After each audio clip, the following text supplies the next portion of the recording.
Okay, so here's the deal.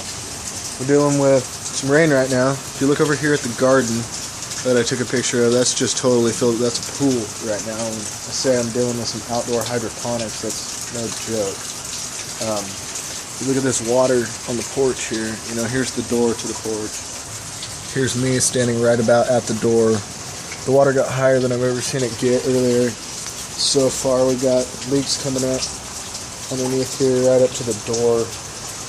Water right up under the porch there. I'm here in Seabrook at the moment, and the water was so high earlier that it started coming up onto the porch. But as the rain dies down, you know, it gets better and stuff. I'm really hoping it doesn't come into the house, because then we're gonna have to figure something else out. You know, the last thing I want to do is have to fucking call emergency services to get the hell out of here. You know, I haven't even had a shower yet or anything today. I just had breakfast. I'm sitting out here smoking a cigarette, just praying to God that it gets better. You know, we got the yard next door over here that's also flooded out. All this stuff. You got the pomegranate tree. All this stuff that we've been up to, and the lemons seem to be loving it. I don't know, it gets a little scary. We've had weather like this in Oregon before, but the flooding isn't as severe.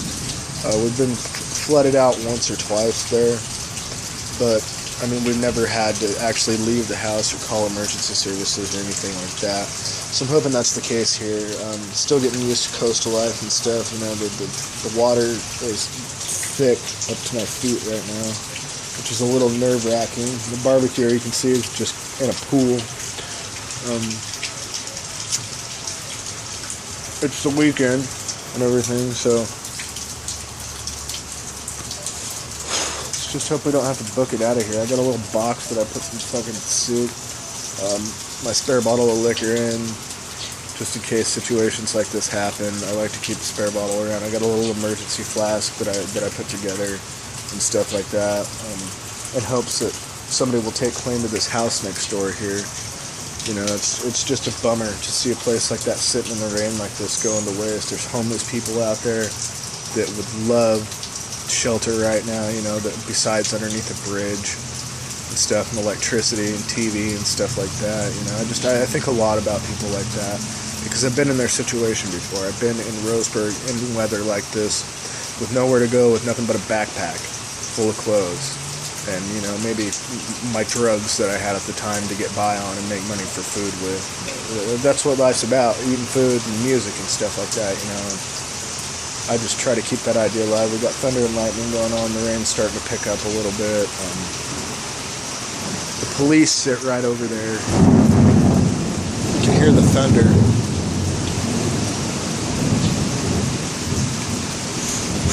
I've definitely never seen the water that high around the barbecue before. I don't know if anybody else is experiencing any flooding like this in Seabrook, but if it makes it to the door, you know, and up past that little ledge there, we don't have any sandbags, nothing to keep the water from coming in the house, and that's what I worry about. I have my computer in there that I've done all of my work on. I'm talking the white files, the Sleeping with Siren files, the Sam LaChow files, you know, all the original files when they were recorded with the dates and everything on them. I've got original W4s on there. I've got just so much original material that I recorded DJing and stuff like that, it would just kill me to lose it. You know, it'd be such a bummer to have to start all over again. And not to mention, I do not have the money to purchase another computer to get going on and stuff. So I mean, it's just a scary situation for me right now, and for my family as well. You know, they don't know the full extent of what I went through recording that music and stuff. I give them a little bit of insight on it, and the looks I get on their faces, they're just terrified. They're like, I can't believe you went through so much pain. You know, you see that hole in my head there, that isn't a zit. You see that hole in my cheek, that isn't a zit. You see that hole right there, not a zit. Those are holes people put in me for no damn reason and stuff. We got birds out right now and stuff still, so that's good. I worry about losing the yard tools. You know, you got to keep your yard managed and stuff like that. That all costs money to have fixed and stuff. And the only people working, you know, my grandma's on disability income right now, and the only person working is my step-grandpa Greg. And he gets tired, you know, he does a lot of hard work for this gas company that he works for. And it makes me proud of them, you know. It's like I couldn't be more thankful to be here, but at the same time, I wish I could be contributing, financially speaking and stuff. It's just tough. You know, you got Stereo Live there in Houston and stuff that's literally playing my own music in my face and paying DJs to play that music due to sites like uTorrent and, you know, music sharing info like that, which they're all fun and games until something like me happens. We're all guilty of using uTorrent, the Pirate Bay and stuff like that. I know we are. I don't want to press charges because of that site. I don't even really want to press charges. All I want is to get paid to do what I love. I get Full Sail harassing me. I mean, daily, almost saying I can make up to $75,000 a year with a career in music. And I'm like, I'm all up for that, you guys. You know, I've got this computer with all my files on it. I want to get started. And every time I get transferred 50 times, and I never get it. The rain's picking up right now, which is scary because the water's already so high.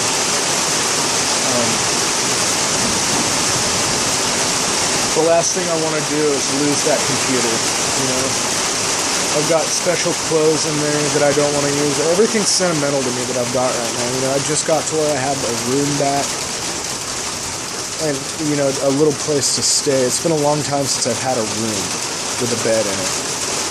I mean, I spent a lot of time on an air mattress on the floor and places like my mom's workout room.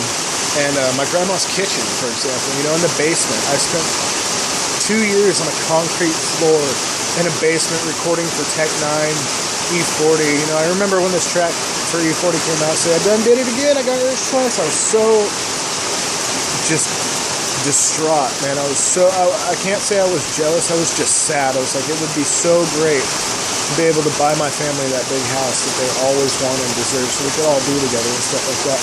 Not only would it be a mansion, it would be one that everybody would be welcome at. You know, I'm not the type of person to be unfriendly or anything like that, or kick people out because they don't have means for food or anything like that. And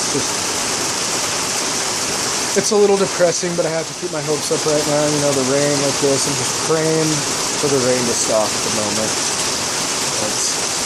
I'm fixing to go to college. I finally got my financial aid info sent back from Roseburg, Oregon, and stuff for the Texas School of Business so I can go be a medical assistant. I had a friend named Jeff die on the dance floor of the Wow Hall in Eugene due to an MDMA overdose and dehydration.